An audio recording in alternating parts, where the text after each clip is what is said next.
Hello YouTube, Dave here again. So in this video, I'm going to go over some of the items that have recently been added to my RPG collection, or are RPG themed, I guess you could say.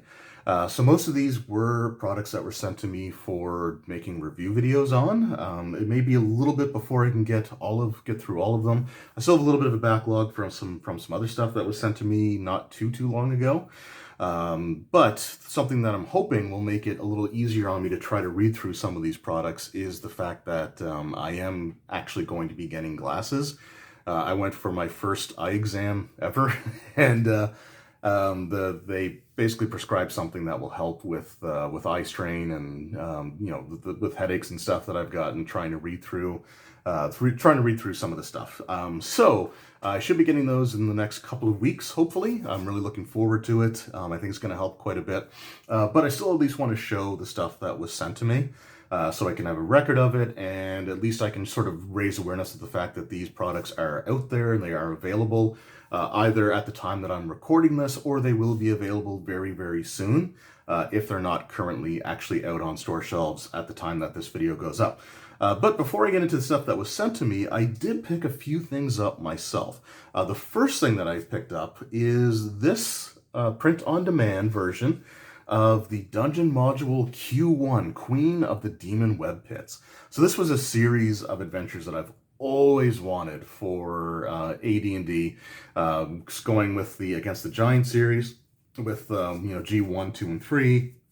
The Drow series with like D1, D2, and D3. So yeah, this was something that I've always really wanted. This is like the next step in the storyline. So this was after the G and the D series. This is like the beginning of the Q series. I think there were 3 modules in the Q series. I know there was like a collected version of it that put everything together, and I do hope that they put that out on DM's Guild or Drive-Thru-RPG as well. But this was something, again, I was really looking forward to. I really wanted to have in my collection, and the second I saw it was available, I jumped on it immediately. There's a lot of great stuff on DM's Guild. There's obviously like the Adventurers League adventures. There's, community-created content for, like, D&D 5th edition, but they also have a whole host of, like, old-school D&D products from all the previous editions, and it's definitely worth checking out. There's a lot of PDFs if you're into that. But if, like, for me, I want everything physically, because I don't like reading off of computers. So this was, like I said, just an immediate, like, okay, this, like, the day that I saw this was up there, I immediately put it in my cart and picked it up. So that was the first thing. The next thing actually were a series of fridge magnets that I picked up from my local game store. They had a bunch of like D&D themed magnets, but most of them were based off of like the 5th edition cover arts for the core rule books. I want to say there was like Volo's Guide to Monsters, and they had the dragon from the DM screen reincarnated. They had that as a magnet as well. But they also had 4 magnets based off of like old school AD&D, like 1st edition AD&D era, products. So the first one that I'm going to show here is the magnet based off of the Player's Handbook cover. So you got, the characters trying to pry the gems out of the eyes of this large statue. You've got the lizard folk sort of slaying on the altar there. The hirelings, the guy cleaning his sword off. You got the mage there. And like I said, just a fridge magnet. They're actually pretty strong magnets too. When I picked them up, they were all sort of stacked together, and it took a bit to pry them apart. So these are definitely good magnets, and they're on my fridge. The next one we have is based off of the Fiend Folio with the Githyanki on the cover. Again, another classic book from the 1st edition AD&D days. The third one was based off of the Manual of the Planes with the Astral Dreadnought. Again, really cool artwork there. And then the last one was the one that actually caught my attention the most of all the ones that was on there. And this is a magnet showing the cover art for the box set for the Eric Holmes version of the D&D basic rules. To this date, this is the only version of the basic rules that has eluded me. This was the first variant of the basic rule set to come out. It was sort of, technically, I think it was pitched as the transition product from 0th edition into 1st edition AD&D.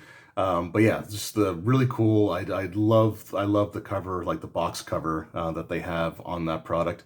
And yeah, so like I said, as soon as I saw like this was the one that drew my attention, and then I noticed the other ones, and I just asked if they could set aside one each of the vintage like old school covers for me. And they did, and I picked them up the same day I got my eyes tested. So there you go. Up next is something that I've actually had probably the longest of everything I'm going to show in this video. Like, with the exception of this one book, everything else I've gotten just in the last, like, few days. Like from Wednesday on, right? So I've only had these for like 2 or 3 days at the time that I'm recording this. But this one I've had a little bit longer, and I will be doing a review video on it at some point. But I'm looking to pick something up first before I do that. And that is from Free League. They sent me The Haunted Waste, which is the newest adventure book for the Symbaroum role-playing game. So they actually sent this to me in the same box that the Alien Colonial Marines book was in. And I honestly like had no idea they were sending this. It was just like, when I opened the box, I saw there were 2 books in there, and that was the second one. So I am interested in going through this and, like I said, doing a review video for it. The one thing I want to wait for, though, is to get the core rulebook, which is something that I have ordered from my local game store, so hopefully that will show up soon. I've had some issues trying to order some stuff in the past, so hopefully this isn't going to be one of those situations. But as soon as I get the core rulebook and get a little bit of a deeper understanding of the game and adventure design and stuff like that, the way that they recommend that you do it, then I can sort of dive into this and do a review video for it. They did also send me the starter set, which is great. It was a really cool set. But I want to actually be able to go through the core rules some and have a little bit more of a better understanding of the system before I get into reviewing the adventures. But I do want to thank Free League for sending this. It was completely unexpected, but a welcome surprise. And yeah, I look forward to reading more of this as time goes on.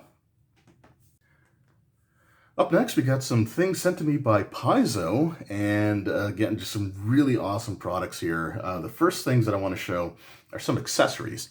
And the first one here is the Starfinder flip tile. So this is in the city. This is sort of an expansion to the city tiles that I've done a review on previously. This is the Alien Quarter expansion. So these tiles are just awesome. Like I love them. I can't say enough good things about them. These have probably become my favorite accessory from Paizo. And yeah, these are just going to be awesome. So I can't wait to sort of dive into these, show what the tiles are, and maybe try to put something together with them. This will be, a video that should be coming out in the next few days, actually. But we've got that one. We've also have, for Pathfinder, we have the Fortress Starter Set. So this is, again, going to be used a lot in my games going forward. This just basically gives you some tiles that you can use to build or design fortresses.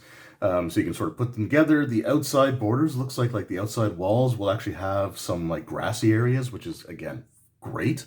Which means it should easily sort of line up with some other like more nature themed sets that they've put out. So yeah, this is something that I'm really looking forward to diving into. And yeah, just awesome products. Like I said, I love them. And the starter sets are great. They're the more generic ones, right? Because they're meant to be like the base set that you use for things, whereas the expansion tends to be more themed and have some more unique designs to them. But yeah, I'm really looking forward to this. And like I said, these are going to get a ton of use at my table going forward. They also sent me a Pathfinder flip mat for the bigger island. So they've had like island ones before, but this is the bigger island because it's actually a larger size of map. It has like the extra section there that's sort of folded over, so you can see it's a little thicker here than it is on the rest of the map. So it's like about like a 3x3 larger. So yeah, it's just, again, really cool stuff. Yeah, and some really cool maps, and I kind of wish that I had this just a couple of weeks ago, because I was running one of my games, and the players were actually on an island. So it would have been kind of cool to be able to use this. But either way, it's still like an awesome map. I love these flip mats, and yeah, I look forward to doing the review on that as well. They also sent me some adventure path stuff. So these I'll sort of get more into once I do get my glasses to help with eye strain and stuff. But I want to show the ones that they have sent me here. So the first one is actually the final installment of the Fly Free or Die adventure path. They did send me the first installment as well, so I am missing books 2 through 5, which I'm hoping to sort of fill those gaps in sort of as we go. But this is a really cool adventure path because, like, in the path in the first chapter, you're basically playing like smugglers or like anti-hero type of characters, and there were some like major decisions that you had to make early on, how you wanted to handle things, and the adventure didn't punish you for not wanting to do the heroic thing, which I think was great. So this looks like a really cool adventure path overall. So I'm looking forward to diving into it a little bit more. And I'll try to have the review videos out for at least the first and final chapter, and then if I can get the other ones over time, then I can sort of fill in those blanks as well. But yeah, so they sent me that. Really, really cool. The next one here is Horizons of the Vast. This is Planetfall. This is the first part of the 6-part adventure path for the Horizons of the Vast storyline. I kind of think that this might be a duplicate. I'm not sure. If it is a duplicate, then I will donate it to my local game store so that it can generate some extra revenue for them. If it's not, then I will definitely be holding on to it. I'll have to see, I'll have to look through my stack of Starfinder Adventure Path books. But this one was sort of designed around the same time as the Galaxy Exploration Manual. So you have your characters. I think they're like surveying or trying to clear out places on this planet for like a colony to be set up. So again, this looks like a really interesting adventure path as well, and looking forward to, again, sort of diving into this. Haven't really had a chance to look through it too much yet, though. And then up next, we got some Pathfinder 2nd Edition stuff here. So we have 2 Adventure Path installments here as well, but these are both for the Strength of Thousands Adventure Path. We have Kindled Magic and Spoken on the Songwind. This adventure path takes advantage of the Mwangi Expanse book. It is set in that region, so it's sort of meant to complement that particular release that came out not too long before this did. So I haven't had a chance to look through them yet. I just got these a couple of days ago, but it looks interesting. Like I said, I will try to have a review for these out in the next few weeks. And then the big thing, and what will probably be the first review video that I do out of all the stuff that I've shown so far, was that they sent me the Pathfinder 2nd Edition Secrets of Magic book.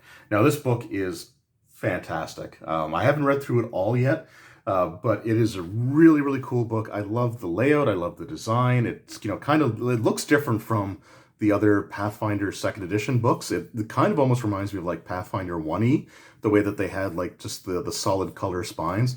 But yeah, there's the formatting and everything. Like they've got some entries here about some of the different like types of magic, and they look like they're actually taken from like journals or textbooks. It's just, or letters, like it's just so cool, right? Like I really love the way that they've done that. They've introduced 2 new classes in the Magus and the Summoner, and they also have some alternate like magic systems. They don't like turn the game on its head or anything. They're just like a few optional things, like there's elemental magic. There's actually an alternate version for spellcasters who normally prepare their spells, where instead of preparing each spell slot individually, they just prepare a handful of spells, and then they can use the spell slots that they have available to cast those spells based off of what their minimum level is and how they can be heightened. The trade-off for that, though, is that you actually get fewer spell slots overall. For you, like you trade off extra spells for the ability to be, more flexible in how you use your spell slots. So that's really cool, and this will be the first review that I do. But I'm really, like I said, I'm about a third of the way through the book at this point, and this should be the first review video that I do for next week. But yeah, this is such a good book. And I guess if you want a spoiler alert, I think you should pick this up if you're running or playing Pathfinder 2nd Edition. It's just some really great stuff in there. So up next are some things that were sent to me by Wizards of the Coast. The first one that I'm showing here, I decided to set this up off camera because it's just really crinkly and makes a lot of noise, and I just didn't want that being picked up on camera. But what we have here is some D&D themed Nerds candy product. Now, when I was a kid, and like one of my favorite things to get from the corner store were like the boxes of Nerds with like the two different flavors, you know, half and half in the box. And you had to like, you had to go from each side to get each flavor. I used to love getting those when I was a kid. I haven't had Nerds in, well, like well over a decade at this point. But this is a really cool sort of cross-promotional thing that they have going on. Because if you pick up certain Nerds products, and there is a website here, nerdscandy.com/D&D, check it out. And they'll let you know sort of what you need to get in order to enter this promotion. But if you purchase the products and send them the proof of purchase that they require, they will actually give you downloads for some D&D adventure PDFs. And they're nerd themed. Like for the last little while, I've seen on Facebook or on Twitter things like, meet Pink the Rogue or Red the Ranger, stuff like that. So there's actually some stories behind those characters. So they are PDFs. There's going to be 7 of them total. The first 6 are meant to be like DM and a single player. And each of them are sort of tied to a specific character. And then the 7th adventure is all the characters together, like all the players together for a standard sized adventuring group, going out and sort of doing their thing. But because like they are, like I said, it's supposed to be PDFs, but to raise awareness, they've sent out some of these kits to people, and they've also included in these kits a physical version of the first installment of the series of adventures. This is for Pink the Rogue, and this is the Candy Mountain Caper. So this is like an actual D&D adventure. It is obviously like, themed around, like Nerds candy. So it is more of like a cutesy, kind of very kid-friendly type of adventure. But I think that's really great because if you have, if you want to get your children into like RPGs, or like a niece or nephew into role-playing games and they're a little on the younger side, this is a great way to go about it because, you can get them the candy and, go through the adventure. And if they complete the adventure, you can like bribe them into doing it, I guess. But yeah, it's just really, really cool. And it seems like a really interesting, a little like introductory adventure kind of thing. But yeah, it's like, so there's all kinds of cool stuff in here. And we've got like the adventure map. And we also have the character of Pink the Rogue. So on this side, we get their relevant stats, their ability scores, the skills that are attached to them. Then we've got their saving throws, we have their armor class and hit points, their initiative. So basically all the stuff that you would need to play this character, you've got all that information. And then on the other side here, you've got their proficiencies, class features, background, and personality. So again, it's just really, really cool concept overall. And it's just a neat little promotion. So yeah, it's just, like I said, really cool stuff overall. And I will try to slide this off without making any noise. So we've got those. I haven't seen the actual like D&D nerd stuff at any of my local stores. But again, keep in mind, I live in Nova Scotia, Canada, so we may not see it right away. But yeah, it's just really, really cool. I love it. And check it out. And like I said, I'll put this back up there for a second if you want to see the information on the card. And then on the back, you just have the different characters like yellow, the cleric, green, the bard, looks like purple, the wizard, orange, the warrior, and then you've got the ranger and pink, the rogue. So again, just really cool stuff. And then finally, the last thing that was sent to me by Wizards of the Coast was the copies of the upcoming adventure book they're releasing. So I'm recording this on September 11th, and I think this comes out on the 21st. So in about a week and a half from the time this video goes out, the new adventure, The Wild Beyond the Witchlight, will be coming out. So this is like the newest adventure book for D&D 5e. It's designed for characters of levels like 1 through 8. And they sent me the regular version of the cover as well as the hobby store or game store exclusive cover, which has a Displacer Beast on the cover, and I love Displacer Beasts, so that's just awesome. So this is something I'll have a review of for this in about a week's time. The next thing that I'm going to be reviewing, though, is going to be the Pathfinder Secrets of Magic book, and then we'll try to get into like the Adventure Path stuff that was sent to me as well. Anyway, I just want to take a quick moment to thank Free League Publishing, Paizo Publishing, and Wizards of the Coast for sending all of these awesome products to me. It's a little overwhelming when it sort of all comes in around the same time, but it's still something that it means a lot to me. I'm really looking forward to trying to get the reviews out there. But for the time being, at least, if nothing else, I can just sort of show you some of the stuff that's there, and if any of this is interesting to you, you can certainly check it out with your local game store or wherever you buy your RPG supplies. And so there you go. So let me know in the comments below, what are some of the cool things that you've recently added to your role-playing game collection? And I always love to hear some of the amazing stuff that you guys end up finding. It's always cool to see. Thanks again to the companies that have sent this stuff out. Thanks again to everyone that takes time out of their day to watch these videos, because without any of you, this obviously wouldn't be possible in the first place. It really does mean a lot to me, and I will see you all next time. Take care.